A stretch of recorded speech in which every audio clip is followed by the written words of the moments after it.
দর্শক, আজকে হবে ফাটাফাটি কীর্তন।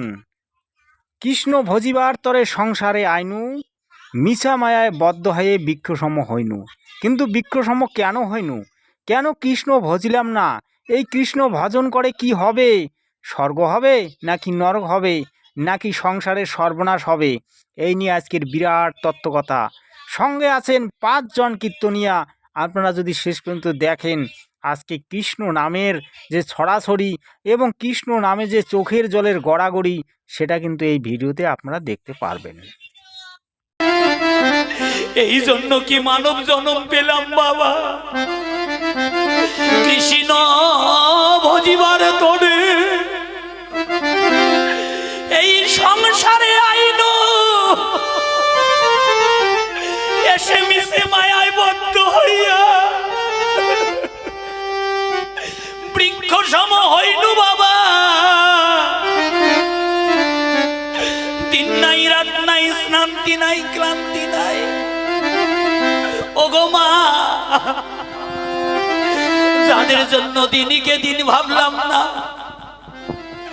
যাদের জন্য রাতকে রাত ভাবলাম না বাবা, নিজে না খাইয়ে যাদেরকে খাওয়াইলাম, সারাটা জন্ম যাদের জন্য তিলে তিলে ব্যয় করলাম, ও মা, সেই আপন জনার ভালোবাসা কতদিন থাকবে জানেন গো মা? যতদিন এই পঞ্চভৌতিক দেহটা সুন্দর থাকবে, ততদিন জগতের সবাই ভালোবাসবে। দিনে দিনে সোনার অঙ্গ যখন মলিন হয়ে যাবে, আর কেউ ভালোবাসবে না, কেউ দুটো কথা বলবে না। সেদিন মনে পড়ে যাবে ভগবানের কথা। হে ভগবান, কি করেছিলাম এই মানব জন্ম পেয়ে? প্রাণে গৌরে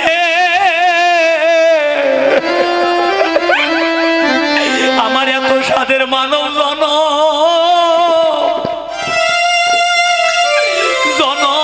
বুঝি, জনম বুঝিবি ফলে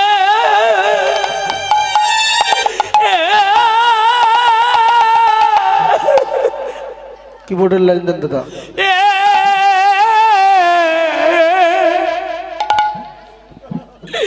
বিফলে গেল গৌরে,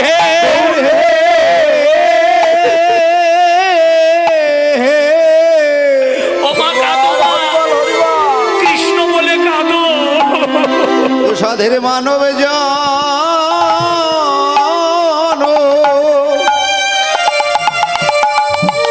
জনম আমার বিফলে,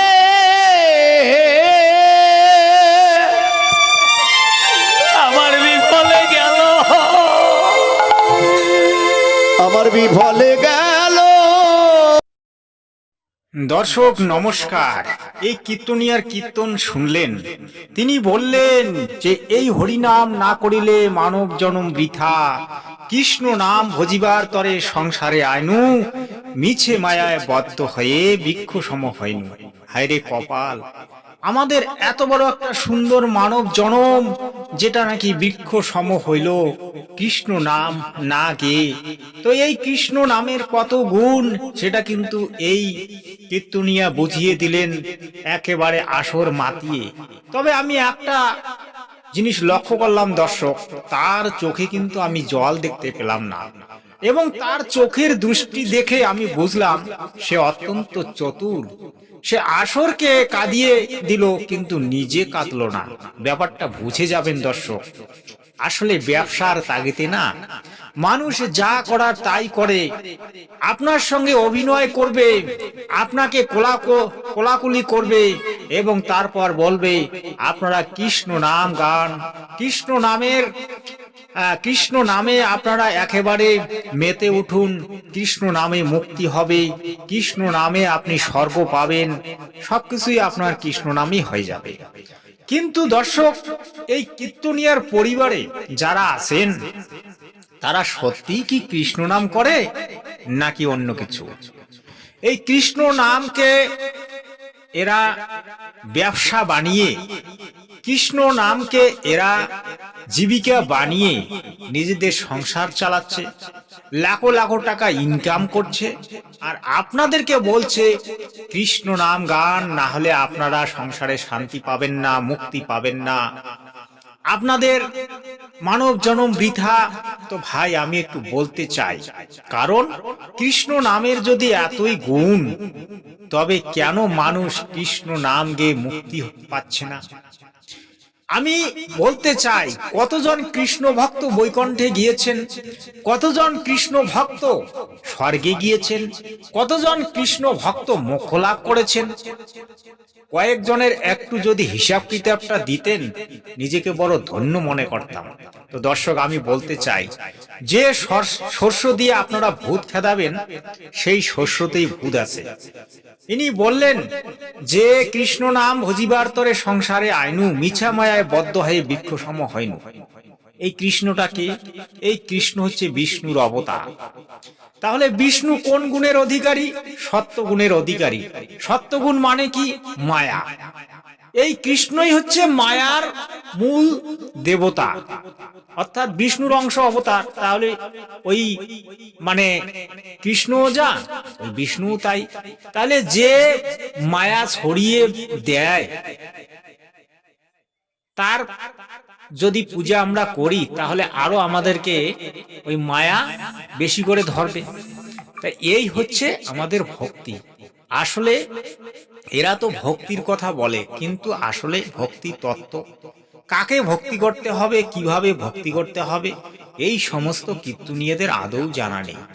তাই এরা নিজেরা তো চোখের জল ফেলবে না, কিন্তু আসরের মানুষকে একেবারে কাঁদিয়ে তুলবে, এবং শেষে দেখবেন যে এরা চাঁদা তোলা শুরু করবে। সেখানেই 10,000 দাও বা 5,000 দাও বা 500 টাকা দাও, 10 টাকা দাও, 20 টাকা দাও, 50 টাকা দাও, যার যেমন সামর্থ্য দিয়ে দিন। তোমরা তো এদের কথা শুনে 50 টাকা হোক, 100 টাকা হোক, 500 টাকা হোক, 1000 টাকা দিয়ে দিলেন।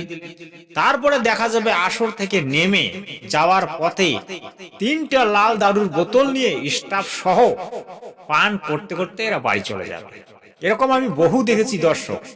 তাই এই ভণ্ডদের জন্য পশ্চিমবঙ্গটা একেবারে শেষ। যেমন একটা প্রদীপ পাল, যেই ধনত্রাস আসবে সোনা কিনে আনুন, যেই ধনত্রাস আসবে ঝাড়ু কিনে আনুন, লবণ কিনে আনুন, আপনার ঘর একদম মালামালে ভরে যাবে। তো ভাই যদি এ সমস্ত হয়, তা তুই কেন ভাই ভিক্ষা করি বেড়াস? কীর্তন মানে তো একটা ভিক্ষা। মানুষের দুয়ারে গিয়ে তোর কীর্তন না করলে তোর সংসার চলে না, তাহলে তুই কেন মালামাল হোস না? দর্শক, এই সমস্ত কথা বৃথা। আসলে এই ঠকবাজি ব্যবসাটা যে কতদিন চলবে, সেটাই আমি চিন্তা ভাবনা করি মাঝে মাঝে। তো দেখি আমাদের দীনকৃষ্ণ ঠাকুর মহাশয় এ বিষয়ে কি বলতে চান। আমি আপনাদেরকে জিজ্ঞাসা করছি, কোনটা সত্য কথা? সূর্য পৃথিবীর চতুর্দিকে ঘুরছে নাকি পৃথিবী সূর্যের চতুর্দিকে ঘুরছে? পৃথিবী যদি সূর্যের চতুর্দিকে ঘুরল, তাহলে আজও পর্যন্ত বেদ থেকে রামায়ণ মহাভারত পর্যন্ত তাতে লেখা আছে সূর্য পৃথিবীর চতুর্দিকে ঘুরছে। এই মিথ্যে কথাটা কেটে তুলে দেওয়া হচ্ছে না কেন? কে তুলে দেবে? তোলার দায়িত্ব কাদের? যারা লিখেছে তাদের তো তোলার দায়িত্ব। তাহলে এই মিথ্যে কথা তারা এখনো চালিয়ে যাচ্ছে যে সূর্য পৃথিবীর চতুর্দিকে ঘুরছে। তোমাদের ছেলে মেয়েদের বলছে ভক্তি করো, ঠাকুর পাবে, গোবিন্দ পাবে। তাহলে তোরা তোদের ছেলে মেয়েদের ভক্তি না শিখিয়ে ইংলিশ মিডিয়াম স্কুলে ভর্তি করছিস কেন? কেন করছিস ভাই? দর্শক কি বুঝলেন? আসলে এই যে ভণ্ডরা আপনাদেরকে তো বলবে তোমাদের ছেলে মেয়েকে ভক্তি করান, আর নিজের ছেলে মেয়েকে দেখবেন ইংলিশ মিডিয়ামে পড়াশোনা করাবে। নিজেদের ছেলে মেয়েকে অফিসার বানাবে, বড় বড় শিক্ষিত বানাবে, আর তোমাদেরকে বলবে তিলক ধারণ করো, গলায় 4 5 10 5 তুলসীর মালা ধারণ করো। এটা হচ্ছে এদের ব্যবসা ভাই। বুঝুন দর্শক, জেগে উঠুন, একবিংশ শতাব্দীর লোক, আপনারা চৈতন্য হয়েছেন, কিন্তু আসল কথাটা হচ্ছে ঘরে যদি না থাকে আপনার চাল, তাহলে কি করে হবে আপনার কৃষ্ণের গুণগান? ঘরে যদি না থাকে আপনার আলো, আপনি অন্ধকারে কি করে কৃষ্ণ নাম গাইবেন?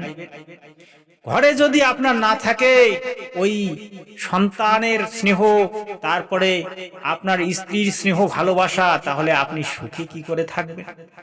ব্যাপারটা বুঝতে হবে ভাই। কৃষ্ণ নাম গাইলে কি হয়, কৃষ্ণ ভক্তি করলে কি হয়? যে করে কৃষ্ণের আশ তাহার হয় সর্বনাশ, তাতে যদি সে না ছাড়ে পাস, কৃষ্ণ নাকি হয় তার দাসের দাস। তাহলে ভগবানের ভক্তি করি যদি আমি সর্বনাশে হই, তা তোমার মতো ভগবানের পূজা নাই বা করলাম, তাতে বা কি অসুবিধা? ভগবানের ভক্তি করলে মানুষ সুখী হয় ভাই, সুখী হয়, সংসারের অশান্তি দূর হয়।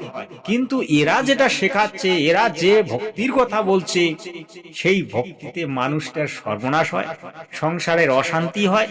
মানুষটা 5 বছর 10 বছর আগে বিছানায় পড়ে, গোমূত্রে শুয়ে, লেট্রিনে শুয়ে, তারপর পোকা লেগে, কিড়া লেগে, তারপর অঙ্গ প্রত্যঙ্গ তার হীন হয়ে সে মারা যায়। এটা কৃষ্ণ ভক্তি নাকি জল্লাদের ভক্তি? বলবেন দর্শক আপনারা। হরে কৃষ্ণ, জয় নিতাই, রাধে রাধে। আপনাদের কাছে আবার আমি চলে এলাম ললিতা দাসী। অনেকদিন আপনাদের সাথে দেখা হয় না।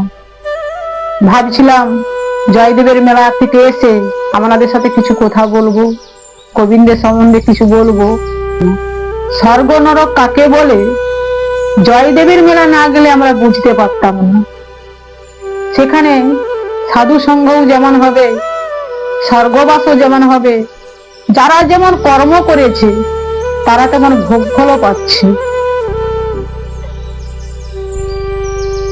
তাই জয়দেবের মেলাতে গেলে স্বর্গ নরক ওখানেই সবকিছু দেখতে পাবে। এই ম্যাডাম বলল স্বর্গ। স্বর্গ আপনি দেখেছেন? স্বর্গ কোথায় সেটা আপনি জানেন? আসলে স্বর্গ মর্ত পাতাল কোথায় আছে সে সম্পর্কে এদের কোনো জ্ঞান নেই। স্বর্গ মর্ত পাতাল সবকিছু আপনার এই দেহের মধ্যেই আছে। আপনি 33 কোটি দেবতা বলেন আর 33টা দেবতা বলেন, পরমাত্মা থেকে শুরু করে, আত্মা থেকে শুরু করে, বিষ্ণু থেকে শুরু করে, একেবারে সমস্ত দেব দেবীগণ এই শরীরের ভিতরে আছে। ধর্মরাজ যুধিষ্ঠির যখন স্বর্গারোহণ করেছিলেন, তখন তিনি কি সশরীরে স্বর্গে গিয়েছিলেন? সেই স্বর্গলোকটা কোথায় আজও কেউ খুঁজে পেল না। তাহলে স্বর্গ স্বর্গ আপনারা যে বলছেন, আসলে আপনারা জানেনই না যে স্বর্গ কোথায়। রবীন্দ্রনাথ ঠাকুর বলেছিলেন, কোথা স্বর্গ কোথা নরক, সবকিছু এখানেই। তিনি সত্য কথা বলেছিলেন। গীতায় কোনো স্বর্গের কোনো উল্লেখ পেলাম না আমি। তাই এই স্বর্গ শব্দটা হচ্ছে আকাশ। যতদূর দেখা যায় ততই হচ্ছে আকাশ। এই আকাশটাকে এরা স্বর্গ বলছে নাকি কাকে স্বর্গ বলছে? মানুষ তো বোঝে না, নিজের মনের মতো করে নিজেকে তৈরি করে নিয়েছে। হ্যাঁ, একাদশীর দিন ডিম ভাজা খাওয়া হলো, তারপরে ক্যালেন্ডার দেখা হলো, এই রে আজ তো একাদশী। হ্যাঁ, ছেলের মা গিয়ে ছেলেকে বলছে ও কিছু হবেনি, না জেনে খেলে কিছু হয়নি। মামাবাড়ির আবদার নাকি? হ্যাঁ, না জেনে আগুনে হাত দিলে আগুন বলে, তুমি না জেনে দিয়েছো পোড়াবনি, সঙ্গে সঙ্গে পুড়ি দেবে। দর্শক, গোপাল কৃষ্ণ কি বললেন বুঝলেন তো? আসলে তিনি কিন্তু একাদশীর কথা বললেন, একাদশী পালন করতে হয়, তিনি কিন্তু সেটা জানেন। তবে আমি একটু অন্যভাবেই বলবো। আপনারা দর্শক একটু ঘটঘট রামায়ণ পড়ে দেখবেন যে একাদশী করলে কি হয়। এই একাদশী যদি আপনি সঠিকভাবে করতে না পারেন, আপনাকে কিন্তু ওই মাসির জুনিতে জন্ম নিতে হবে। তো আপনি যদি মাসি হতে চান, ওই মানুষের যে ওই ঘাউয়া হয় শরীরের ভিতরে বা শরীরের উপরে, তা সেই ঘাউয়ার মধ্যে মাসি পড়ে। তারপরে ওই যে গরু ছাগল যখন মারা যায় সেখানে গিয়ে মাসি পড়ে। তো সেই মাসিটা যদি আপনি হতে চান, তাহলে একাদশী ব্রত করুন। তবে আমাদের শ্রীমদ্ ভাগবত গীতায় কিন্তু ব্রত উপবাস করা নিষেধ আছে।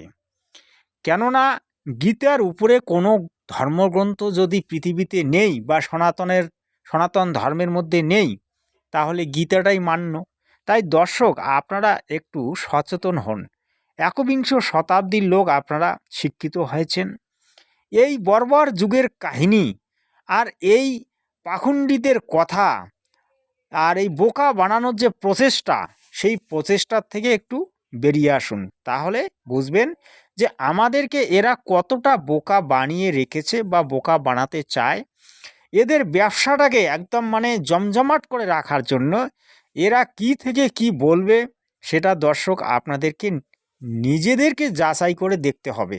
তাই স্বামী বিবেকানন্দ বলেছিলেন যে হে একবিংশ শতাব্দীর লোক, হে বিংশ শতাব্দীর লোক, তোমরা নিজে চোখে না দেখে কোনো কিছু বিশ্বাস করিও না।